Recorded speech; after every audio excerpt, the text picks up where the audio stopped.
This is a case study of the criminal trial of Dr. Conrad Murray for the web section of IT 6853 by Job King, Spring 2020. June 2009, Michael Jackson, music superstar, dies. The initial reported cause of death was cardiac arrest, which happened during Michael Jackson's sleep. Michael Jackson had a long history of known and rumored health problems. Some of Jackson's health problems had a strong correlation with cardiac arrest. They include lung damage, insomnia, anorexia, and lupus. However, it was suspected that abuse of prescription drugs played a role in Michael Jackson's death.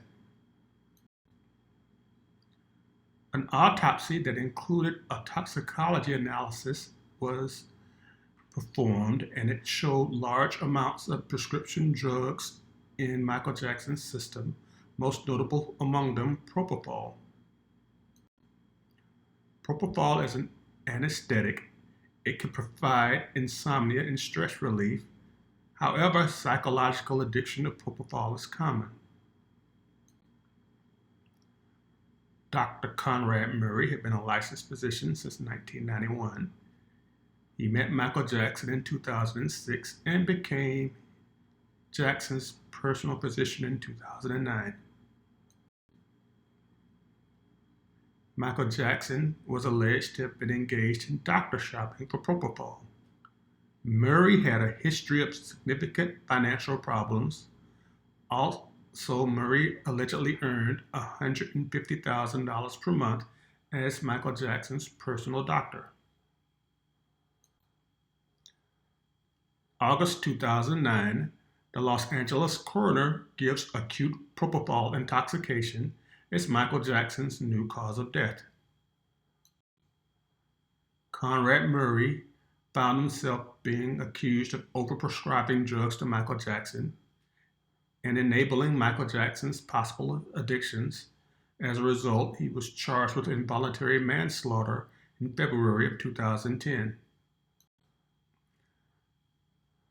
On his part, Murray claimed that he prescribed normal amounts of propofol to Michael Jackson, that Michael Jackson did not take the propofol as was prescribed, that Michael Jackson's need and use of propofol was medically legitimate, and that Murray had no information or anything else to indicate that Michael Jackson was possibly addicted to or abusing propofol.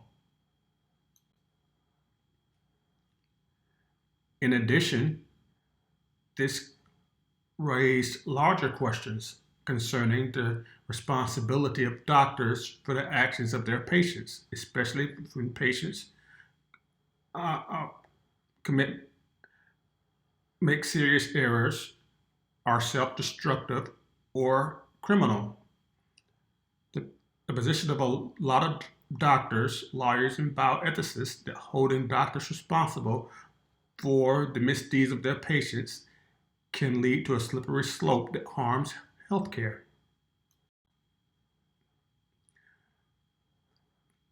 The notion of patient responsibility was going to be a major point of Murray's defense, explicitly regarding Jackson, with Dr. Murray stating that Jackson did not take the medicine as he prescribed it, and also as a general notion in society that people should be held responsible for their own actions and not blame them on others, including medical professionals. This was a significant hurdle for the prosecution, and they needed direct evidence to confront this hurdle. As part of the evidence process, Conrad Murray was interviewed by the LAPD for 3 hours on June 28, 2009. July 22, 2009, Dr. Murray's clinic was raided by DEA agents. July 28, 2009, Dr. Murray's home was raided by DEA agents. During the raid of Dr. Murray's home by drug enforcement agents. His computer's hard drive, and several mobile phones were seized. The authorization for this raid was a search warrant looking for missing medical records for Michael Jackson, including those where he was alleged to have been using aliases.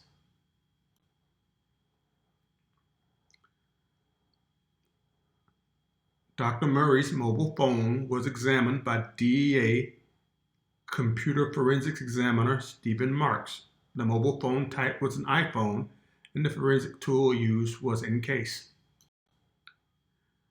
Stephen Marks connected the iPhone to his forensics workstation, launched the EnCase application, and used EnCase to perform a logical acquisition of the iPhone memory.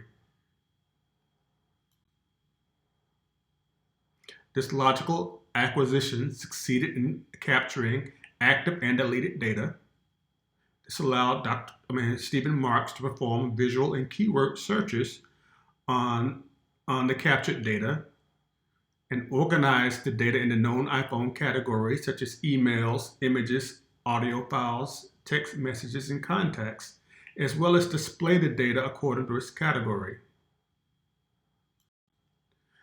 Using EnCase to capture data using the logical acquisition method on an iPhone does not modify the data on the device, preserves the device's forensic state, and as a result is fully admissible in court. The results of the logical acquisition were the medical records that were originally specified in the search warrant, email communications between Michael Jackson and Conrad Murray, and most significantly, audio of Michael Jackson sounding intoxicated around the time that the prescription drugs were prescribed and administered by Murray to Michael Jackson. These communications were used to prove that Murray was aware, or should have reasonably been aware, of Michael Jackson's possible propofol overuse. It was used to demonstrate that Conrad Murray prescribed and administered propofol to a patient that was already intoxicated in Jackson. The email communications demonstrated that Jackson's desire and use of propofol went beyond the accepted prescribed usage. And the emails also showed that Murray knew that Jackson was using aliases as part of his doctor shopping for prescription drugs.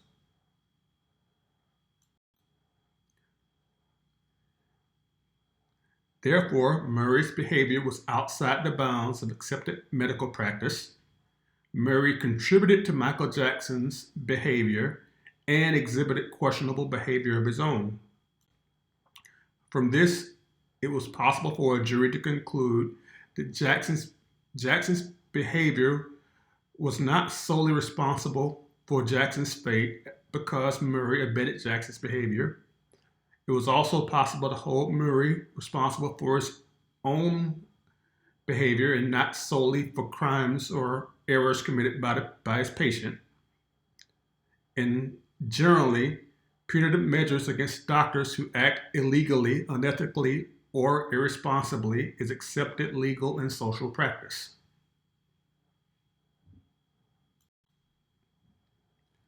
Because of this, Murray received a guilty verdict for involuntary manslaughter and a 4-year prison sentence, of which he served 2, and his medical license was revoked. Thank you.